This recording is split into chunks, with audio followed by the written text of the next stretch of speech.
औज़ुबिल्लाहिमिनश्शैतानिर्रजीम बिस्मिल्लाहिर्रहमानिर्रहीम। अच्छा जी, आयत नंबर 28 है सूरह नबा की। हमने पीछे पढ़ा था कि ये जो जहन्नुम है जो इनको मिलेगी अपने बुरे अमाल की वजह से, वो पूरा पूरा बदला है। अब अगली आयत में अल्लाह ताला बता रहे हैं कि वो क्या काम करते थे जिस वजह से वो जहन्नुम में गए। फरमाया कि इन्नहुम कानू ला यरजूना हिसाबा। पहला गुनाह उनका ये था कि इन्नहुम बेशक वो थे कानू वो थे ला यरजूना ना उम्मीद रखते हिसाबा हिसाब की। हिसाबा यानी किस चीज़ की उम्मीद नहीं रखते थे कि कोई हिसाब किताब का दिन आना है और उनको अल्लाह के सामने अपने अमाल की जवाबदेही करनी है, तो आखिरत का अकीदा उनका ठीक नहीं था। अब इसके अंदर वो लोग भी आ जाते हैं जो काफिर थे या काफिर हैं, जो सिरे से ही आखिरत को नहीं मानते, और वो मुसलमान भी इसमें आ जाते हैं जो कि आखिरत को मानते तो हैं लेकिन वो इस तरह गाफिल हैं और अपने अमाल इस तरह वो कर रहे हैं जैसे कि उनकी कोई पूछ होनी ही नहीं, अपने गलत कॉन्सेप्ट्स की बिना पर। मसलन कि अल्लाह ताला का कोई रहीम है, कोई बात नहीं, हम मुसलमान हैं, अल्लाह ताला बख्श देगा या हमारी शफात हो जाएगी, तो इंसान जो है वो सब करता चला जाए अल्लाह की नाफरमानियाँ। आयत को देखिए, इन्ना ये लफ्ज़ आप पहले पढ़ चुके हैं, हम भी दोबारा आ गया। अब आप देखिए कितने वो अल्फाज हैं जो आप अभी अपने चंद आयात पढ़ी तो वो अब आपके लिए फैमिलियर हो गए क्योंकि आप बार बार उनको देख रहे हैं। बेशक वो थे। अब यहाँ पे कानून का तर्जमा आप देख लें कि यहाँ पर थे का तर्जमा है। इससे पहले हम लफ्ज़ काना पढ़ चुके हैं पीछे इसी सूरत के अंदर, और उसका तर्जमा भी हम है या थे करते हैं। लेकिन कानू जो लफ्ज़ है ये जमा का सीगा है, काना वाहिद का सीगा था। तर्जमा आप कभी इसका है करेंगे, कभी थे करेंगे।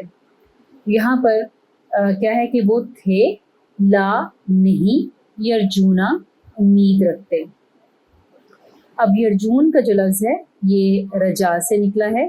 रजा जो है कहते हैं उर्दू में हम इसका तर्जुमा उम्मीद करते हैं और इसका लफ्ज़ी तर्जुमा होता है ऐसा गुमान। बहुत खूबसूरत इसका तर्जुमा है, ऐसा गुमान जिसमें किसी चीज़ के हासिल होने की खुशी भी शामिल हो, उम्मीद भी हो और साथ उसके ना मिलने का खौफ भी हो। यानी ऐसी उम्मीद जिसके साथ ये खौफ भी हो कि पता नहीं वो मिलती है कि नहीं। इसीलिए हम उम्मीद का लफ्ज़ इस्तेमाल भी करते हैं तो उसके अपने अंदर ये मायने छुपा होता है कि हमें डेड श्योर नहीं है कि वो काम होने वाला है या वो चीज़ मिलने ही वाली है, इसीलिए हम उम्मीद का लफ्ज़ इस्तेमाल करते हैं कि एक अच्छा गुमान है। तो अब यहाँ पर इस आयत को ज़रा देखिए कि ला यरजूना हिसाबा, कि वो हिसाब की उम्मीद नहीं रखते थे। तो इसके मीनिंग के अंदर इतना खूबसूरत एक फ़लसफ़ा जो आखिरत के साथ जुड़ा हुआ है वो क्या, कि वही इंसान ठीक चलेगा, अपनी ज़िंदगी अल्लाह ताला के अहकामात के मुताबिक गुजारेगा जिसको आखिरत की उम्मीद होगी, जिसको ये पता होगा कि अच्छे अमाल पर जन्नत का वादा किया गया है और अगर मैं अच्छे अमाल करूं तो शायद मुझे वो मिल जाएगी, और बुरे अमाल अगर मैंने किए तो हो सकता है कि जिस जन्नत का वादा है वो मुझे ना मिल सके, उसके छिन जाने की का खौफ भी हो, और अगर मैं बुरे अमाल करूँगा तो शायद मुझे एक बुरी जगह बुरे ठिकाने में जाना पड़े। तो ये तमाम चीज़ें रजा के अंदर आ जाएंगी।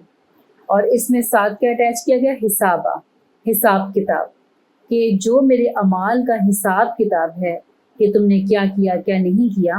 तो ये तमाम चीज़ें जो हैं ये इंसान अगर इस पे ईमान रखता है तो उसका अमल भी उसके मुताबिक होगा।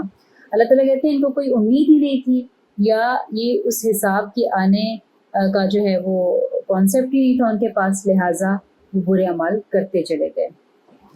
और जब कभी अल्लाह ताला की तरफ से कोई आयत आई भी, रोशन निशानियाँ उनके सामने आई भी कि तुम मान जाओ और वाकई आखिरत आनी है, वो दलाइल उनके सामने आई भी, तो उन्होंने क्या किया, वकज़्ज़बू बि आयातिना किज़्ज़ाबा, उन्होंने झुठला दिया हमारी आयत को बहुत झुठलाना। तो यहाँ पे आप देखिए कि कज़्ज़बू से मुराद ज़ाहिर बात है कि वो नबी जो کہ رسالت لے کر آئے، اللہ کے رسول ہونے کا اظہار کیا اور ساتھ قرآن پاک کی آیات لوگوں پر پڑھ کے سنائیں، تو لوگوں نے ان کی رسالت کا انکار بھی کر دیا اور جو قرآن وہ لے کر آئے اس کو بھی جھٹلا دیا۔ وَكَذَّبُوا، اور انہوں نے جھٹلا دیا، بِآیاتِنَا، ساتھ ہماری آیات، یعنی ہماری آیات کو، کذابہ، بہت زیادہ جھٹلانا۔ اچھا، کذبو کے لفظ کو آپ دیکھیے، اس کا روٹ ورڈ ہے کیا، زال اور با۔ اب جو کذب کا لفظ ہے اس کا مطلب جھوٹ ہوتا ہے، اور جب کذب آئے گا تو اس کا مطلب ہوتا ہے خود جھوٹ بولنا، اسی سے لفظ کاذب ہے، جھوٹ بولنے والا۔ ہم اردو میں بھی کہتے ہیں فلاں بہت کاذب ہے۔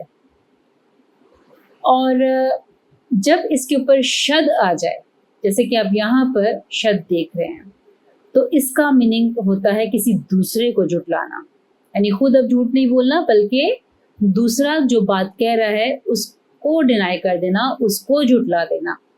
تو صرف ایک شد سے آپ دیکھ رہے ہیں کہ ترجمہ میں فرق پڑا ہے۔ اب یہ شد سے ترجمہ میں کیوں فرق پڑا، کیسے فرق پڑا، انشاءاللہ یہ جب آپ عربی گرامر سیکھیں گے تو انشاءاللہ آپ یہ والی باتیں بھی آپ کو سمجھ آئیں گی۔ لیکن فی الحال اب ترجمہ کی یعنی اس کو ایکوریٹ کرنے کے لیے آپ نے کیا کرنا ہے کہ یاد رکھنا ہے کہ اگر شد کے بغیر یہ لفظ آئے تو آپ نے خود جھوٹ بولنا، اس کا ترجمہ کرنا ہے، جیسے سورہ البقرہ میں ہے بھی کہ وہ یکذبون، وہ جھوٹ بولتے ہیں، اور یہاں پر کیا ہے، کذبوا، انہوں نے جھٹلایا، یعنی کسی دوسرے کو جھٹلایا۔ اچھا، اب انہوں نے کیا جھٹلایا، اس آیت کے اندر کیا چیز بتائی جا رہی ہے کہ بی آیاتنا، بی کا مطلب ساتھ یا کو، جیسے ہم اکارڈنگ ٹو سینٹینس کرتے ہیں اس کا ترجمہ، با کا، اور آیات، آیات جو ہے نا آیت کی جمع ہے۔ آیت کا لفظ بہت خوبصورت اور اس کا میننگ بھی بہت پیارا ہے، لیکن میں اس کو یہاں پہ آپ کو نہیں سمجھاؤں گی، تھوڑا سا آگے چل کے، کیونکہ بہت دفعہ آیات کا لفظ آگے بھی آئے گا، تو ہم کسی اور جگہ پہ اس کو دیکھیں گے، کیونکہ ابھی میں نے اس کو سمجھایا تو تھوڑا ٹائم ٹیکنگ ہوگا اور آپ شاید تھوڑے ہیوی ہو جائیں، لیکن ترجمہ اتنا خوبصورت ہے کہ انشاءاللہ ہم آگے چل کے اس کو ضرور اس کی ڈیپتھ کو جانیں گے کہ آیت کا اصل مطلب ہوتا کیا ہے۔ تو ویسے یہ لفظ اردو میں چونکہ استعمال ہوتا ہے آیات کا، اور اس کا مطلب ہوتا ہے نشانی، ٹھیک ہے، تو آیات کو آپ آیات بھی ترجمہ کر سکتے ہیں اور نشانیاں بھی کہہ سکتے ہیں۔ نہ یہاں پہ اگین ہم کے میننگ میں آ رہا ہے ہماری آیات کو، کذابہ۔ اب یہ لفظ کذابہ کا آپ دیکھ رہے ہیں کہ دوبارہ سے آ گیا، تو جب کبھی پیچھے جو روٹ لیٹر استعمال ہو جملے کے اندر، جیسے کذبو کے اندر جو لفظ استعمال ہوا ہے کذبو، اور اگین اسی روٹ لیٹر سے اگین دوبارہ کوئی لفظ اسی آیت میں یا اس جملے میں آ جائے، تو اس کے اندر زور، شدت پیدا ہو جاتی ہے کہ وہ کام انہوں نے بہت زیادہ کیا یا بار بار کیا۔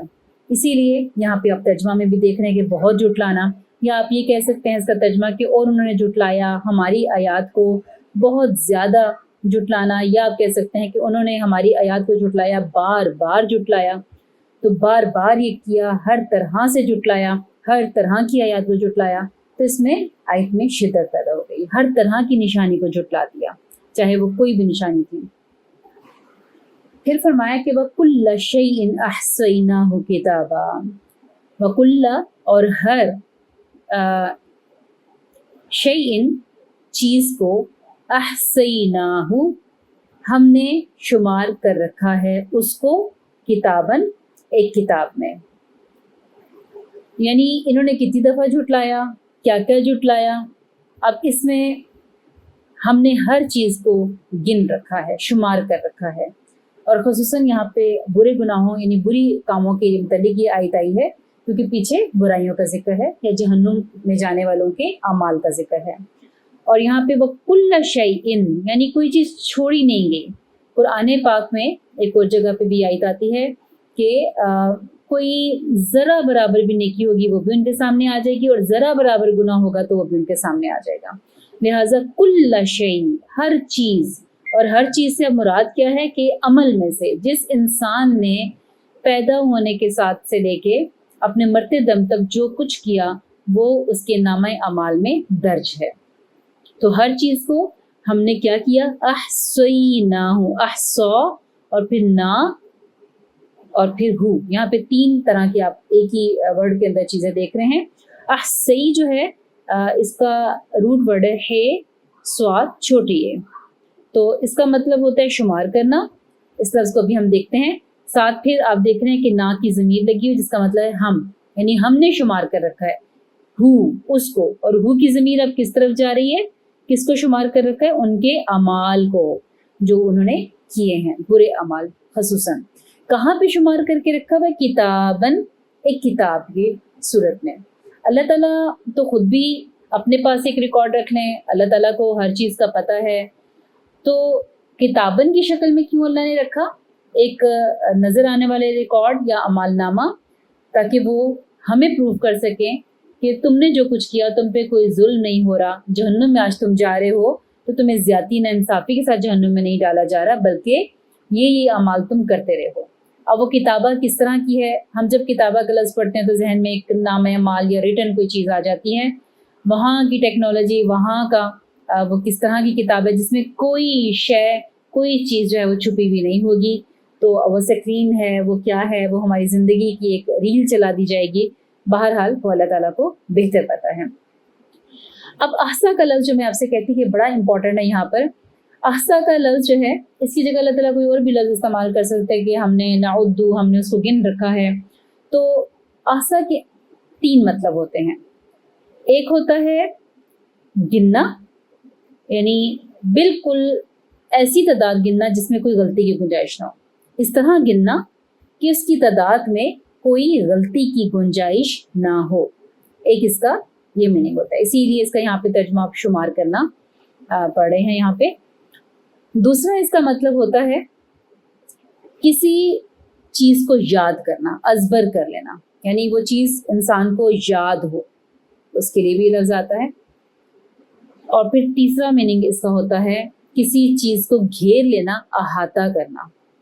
और एट अ टाइम यहाँ पे तीनों मीनिंग ही मुराद होंगे, तभी इस आयत का मुकम्मल मफ़हूम हमें समझ आएगा कि अल्लाह ताला ने अमाल जो इंसान करता है उनको जस्ट गिना नहीं हुआ कि इतनी दफ़ा झूठ बोला, इतनी दफ़ा गीबत की, इतनी दफ़ा अमानत में खयानत की, इतनी दफ़ा जो है वो मुंह से गाली निकाली, नाहक बात कही। तो सिर्फ शुमार नहीं, यानी सिर्फ गिनती नहीं, बल्कि क्या है, वो चीज़ एक्यूरेसी के साथ गिन के रखी गई है, मुकम्मल याद दहानी के साथ, पूरी अज़बर है। और नंबर 3 उसका अहाता भी किया गया है कि वो गुनाह जो किया गया किस तरह के हालात में किया गया, कितने मौके नेकी के थे लेकिन उनको ज़ाया कर दिया गया, और कितने जो है तौबा के मौके आए और वहाँ तौबा नहीं की गई गुनाहों से। जिन हालात में गुनाह किया गया वो क्या सर्कमस्टांसिस थे, उनसे बचने के, गुनाहों से बचने के कितने मौके थे लेकिन उनसे फ़ायदा न उठाया गया, और इंसान की उम्र क्या थी, उसका शऊर क्या था जब उसने वो गुनाह किया। तो ये तमाम चीज़ें जब काउंट होती हैं तो फिर एक्यूरेसी के साथ वो रिज़ल्ट बनता है। फिर इंसान कह सकता है कि हाँ, इस शख्स पर जुल्म नहीं हुआ और इसका जो इसको बदला दिया गया वो बिल्कुल ठीक ठीक दिया गया है। तो इस बात से इंसान को डर भी लगता है कि जब ये इतनी ज़्यादा बारीकी में छानबीन की गई तो फिर इंसान के बाज़ बचने के चांस कम हो जाते हैं। इसलिए इंसान को अपने अमाल पे मुसलसल तौबा करते रहना चाहिए। और अब ये होगा कि अगर वो अजाब को सहने के साथ उसकी कमी की दरख्वास्त करेंगे और चाहेंगे कि उनको इस अजाब से निकाल दिया जाए, अब कोई सिफारिश काम आ जाए, तो क्या कहा जाएगा उनको, फ़ज़ूक़ू, पस चखो, फ़लन नज़ीदकुम इल्ला अज़ाबा, हम हरगिज़ नहीं इजाफ़ा करेंगे मगर अजाब ही में। फ़ा हर्फ है जिसका मतलब होता है पस या फिर, ज़ूकू चखो, ज़ूकू चखो, फ़ा अगेन ये हर्फ आया, पस लन हरगिज़ नहीं। लन का तर्जुमा हमेशा आप करते हैं हरगिज़ नहीं, और जब भी लन का लफ्ज़ लगता है किसी भी फ़ेल से पहले तो आप समझिए कि उसका तर्जुमा आपने मुस्तकबिल में करना है, यानी अब आप उसका तर्जुमा माजी में या हाल में नहीं करेंगे। ये छोटे छोटे टिप्स हैं कि जब आप तर्जुमा करना चाहें तो आप उसको बिल्कुल सही तरीके से कर सकें। फ़लन नज़ीदकुम, फ़लन नज़ीदकुम, तो हम हरगिज़ ज़्यादा नहीं करेंगे, इल्ला अज़ाबा, मगर अज़ाब में। تو यहाँ पे नून आप देख रहे हैं अगेन हम के मीनिंग में है नज़ीदकुम। यहाँ पर आप देख रहे हैं कि जो इसका रूट वर्ड है यहाँ पे इसके अंदर ही छुपा हुआ है जे ये दाल। और ये जो लफ्ज़ है उर्दू में भी हम इस्तेमाल करते हैं। ज़्यादा का लफ्ज़ जो है वो इसी से ही निकला है जो हम उर्दू में इस्तेमाल करते हैं। तो हम नहीं ज़्यादा करेंगे कुम तुम्हें, इल्ला मगर, अज़ाबा अज़ाब में। यानी अभी जो तुम्हारे अमाल का तो अभी बदला शुरू हुआ है और तुम अभी जहन्नुम से घबरा गए, अभी तो तुम्हारे वो बड़े बड़े अमाल आने हैं जो तुमने बुरे किए, तो वो भी तुम्हारे अज़ाब में इजाफ़ा करेंगे, तुम्हारे लिए कोई राहत यहाँ पर नहीं होगी। तो यहाँ पे साफ बता दिया गया कि इन अमाल के बदले तुम्हें ये सज़ा मिल रही है। इस जगह पे आके फिर जहन्नुम की डिस्क्रिप्शन और उसमें जाने वाले लोगों की बात मुकम्मल होती है। फिर अगली आयत में अल्लाह ताला मुत्तकीन लोग जो जन्नत वाले लोग हैं उनका तज़किरा करेंगे, इंशाल्लाह वो हम बाद में पढ़ेंगे। सुब्हानकल्लाहुम्मा व बिहम्दिका नशहदु अल्ला इलाहा इल्ला अंता नस्तगफिरुका व नतूबु इलैक। अस्सलामु अलैकुम व रहमतुल्लाहि व बरकातुहू।